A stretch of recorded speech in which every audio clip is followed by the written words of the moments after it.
এমন এক দেশের মাঝে আমরা বসবাস করি যে দেশের মাঝে রন্ধে রন্ধে দুর্নীতি, সরকারি কর্মকর্তা কর্মচারী মানে সরকারি বলতে যা আছে সব জায়গায়। আজকে নিউজে দেখলাম কি টয়লেট কীভাবে পরিচালনা করবে, এটা শিকালয় বলে 3 জন সরকারি কর্মকর্তা বিদেশ সফর করবে। চিন্তাটা করেন, মানে দেশের নিয়ে আর হোগামারির কোনো রাস্তা আর না, তারা এনে টয়লেট পরিষ্কার করবো কেমনি?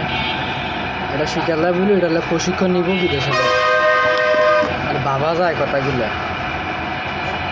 এই দেশে আসলে মানুষ দুর্নীতি ছাড়া মনে কিছু বুঝে না। কারে বিশ্বাস করবে? যারে বিশ্বাস করবো ওই যে দুর্নীতি করে। আর দুর্নীতি করতে করতে সরকারের দেয়ালান কোটা মানে প্রত্যেকটা ইডেও মনে দুর্নীতি করে।